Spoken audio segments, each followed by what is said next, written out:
बिस्मिल्लाहिर्रहमानिर्रहीम, अस्सलाम वालेकुम। मैं हूं तंजील और आप देख रहे हैं हमारा यूट्यूब चैनल वीक पॉइंट। नाज़रीन, मुल्की सियासी सूरत-ए-हाल इंतहाई अहम और नाजुक मोड़ पर पहुंच चुकी है और आने वाले 2 से 3 रोज़ इंतहाई अहम करार दिए जा रहे हैं। 2 से 3 रोज़ में कहा जा रहा है कि कोई गैर मामूली पेशरफ्त होगी। वीलॉग में आज इस बारे में ही बात कर रहे हैं हम, लेकिन इससे पहले तहरीक इंसाफ के कल होने वाले प्रोटेस्ट के बारे में बात करें। बज़ाहिर तो ऐसा लगता है कि सियासी तौर पर उन्होंने गेन किया इस प्रोटेस्ट से और एक कामयाब हिकमत अमली के तहत उन्होंने रोड्स को बंद किया, मुख्तलिफ पॉइंट्स को बंद किया, जिससे ट्रैफिक ब्लॉक हुई और गाड़ियों की लंबी कतारें लग गई। लेकिन दूसरी जानिब ये भी हकीकत है कि इससे शहरियों को शदीद मुश्किलात का सामना करना पड़ा है। जोन से लोग दिन को 4 से 5 बजे तक ऑफिस से निकले थे और रात 12 बजे से रात 1 बजे तक अपने घरों को पहुंचे हैं और इनमें खवातीन भी शामिल हैं। इससे अवाम का जो मौजूदा सियासी निज़ाम है, इससे भरोसा उठ जाएगा और ये इंतहाई तशवीशनाक बात है। बज़ाहिर तो तहरीक इंसाफ ने कामयाब एहतजाज किया, लेकिन हो सकता है कि उसको इस तरह की हिकमत अमली से सियासी तौर पर नुकसान पहुंचे और मेरा ख्याल है कि उनको असर नौ इसका जायज़ा लेना चाहिए। 2 से 3 जो खबरें हैं वो आपके साथ शेयर करनी है और सबसे बड़ी खबर है हंगामी कोर कमांडर्स कॉन्फ्रेंस।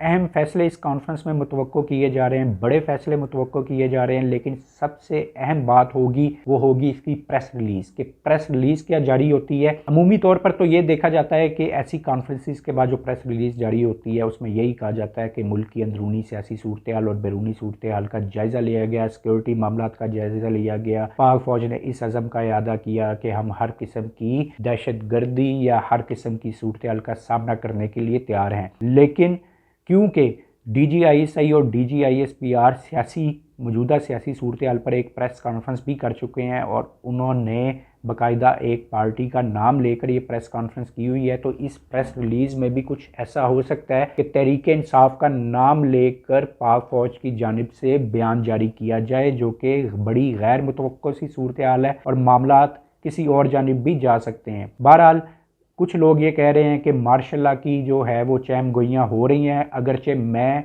इस नुक्ता नज़र से इत्फाक नहीं करता। पहली बात, फ़ौज ऐसा खुद भी नहीं चाहती, लेकिन अगर वो चाहे भी तो मेरे ख्याल में इसकी मुतहम्मिल नहीं हो सकती, क्योंकि मुल्क की मईशत इस बुरी सूरत हाल से दो चार हो चुकी है ये गुज़िश्ता 4 से 5 माह के दौरान कि इस वक्त अगर फ़ौज इक़्तिदार में आने का फ़ैसला करती है तो मईशत का जो ख़राब मईशत का सारा बोझ है उसके कंधों पर आ जाएगा। या तो उनके पास एक सॉलिड प्लान हो कि हमने इसको मुल्क को जो मौजूदा मुआशी बुरहान है उससे बाहर निकाल लेना है। तो इससे क्या होगा, अगर वो इसमें कामयाब हो जाते हैं तो इससे मेरे ख्याल में मुल्क में फिर हमेशा के लिए जमहूरियत का ख़ात्मा ही समझें, क्योंकि लोगों का इत्मीनान इस वजह से नहीं कि सियासी जमातें जो हैं वो बैकफुट पे चली जाएंगी, वो इस वजह से कि लोगों का इत्मीनान फ़ौज पर इतना बढ़ जाएगा कि वो कहेंगे कि अगर यही संवार सकते हैं तो हमें अपनी मईशत से गरज होना चाहिए, ना कि सियासी जमातों से। लेकिन बहरहाल सिचुएशन ये है जिससे फ़ौज भी खासी परेशान रहती है कि मुल्क की मईशत जो है मुसलसल ज़वाल पजीरी का शिकार है, और इसलिए मैं नहीं समझता कि फ़ौज कोई ऐसा फ़ैसला करती है कि वो मुल्क में मार्शल लॉ लगा दे। दूसरी जानिब अदलिया का किरदार भी बड़ा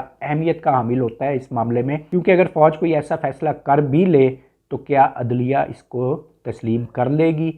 माजी में तो देखा गया कि PCO के तहत जजेस हलफ उठा लेते थे, लेकिन इस वक्त दौर मुख्तलिफ है और मेरा नहीं ख्याल कि अदलिया इस मामले पर एक पेज पर इकट्ठी हो सकती है और वो किसी सूरत भी मार्शल लॉ को मुल्क में लगाने की इजाज़त नहीं देगी। अच्छा जी, फ़िज़ा में हेलीकॉप्टर्स की परवाज़ों के हवाले से भी बड़ी अफवाहें फैल रही हैं। नॉर्मली रावलपिंडी और इस्लामाबाद के शहरी इससे बाखूबी वाकिफ़ हैं कि क्योंकि मूवमेंट इन दोनों शहरों में फ़ौज की ज़रा ज़्यादा होती है, तो ये एक रूटीन मैटर है कि हेलीकॉप्टर्स इस्लामाबाद रावलपिंडी में ज़्यादा परवाज़ें करते हैं।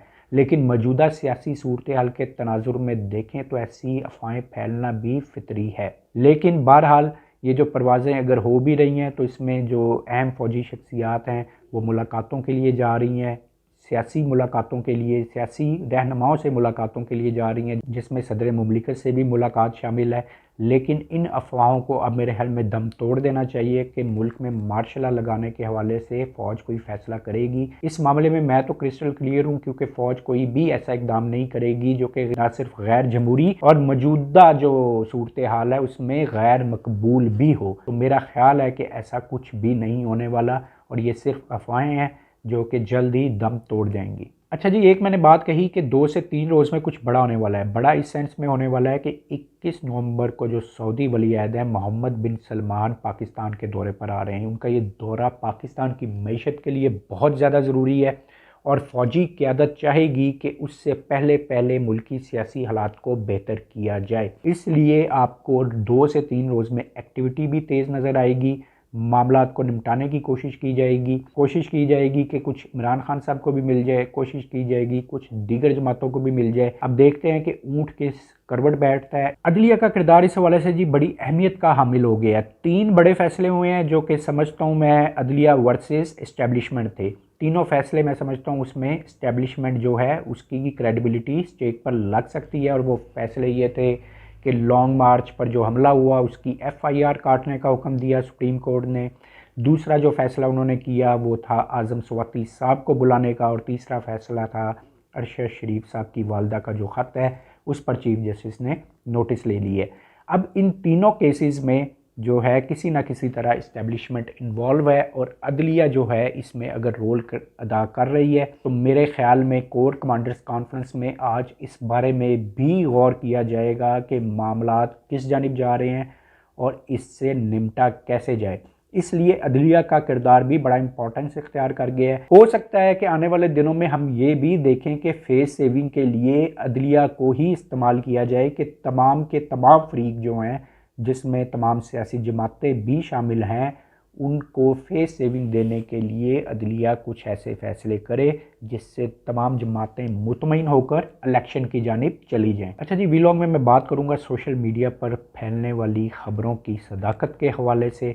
ऐसी ख़बरें सोशल मीडिया पर चलती हैं जिसमें सदाकत नहीं होती। पहले तो मैं समझता था कि ये शायद गैर दानिस्ता तौर पर होता है, लोग गलती से कोई चीज़ को शेयर कर देते हैं, रीशेयर कर देते हैं, रीट्वीट कर देते हैं, लेकिन अब सूरत हाल लग रही है कि इसको दानिस्ता तौर पर किया जाता है और इसके पीछे किसी न किसी किस्म का महरिक ज़रूर होता है। जैसा कि एक ख़बर chief justice Islamabad high court से मंसूब की गई। इस मंसूब की गई ख़बर के मुताबिक उन्होंने एक केस की समाअत के दौरान खुफिया एजेंसी के हवाले से रिमार्क्स दिए कि ये मुल्क है, आपकी कोई रखेल नहीं है, जबकि ऐसे किसी किस्म के जो रिमार्क्स हैं chief justice Islamabad high court की जानिब से नहीं दिए गए।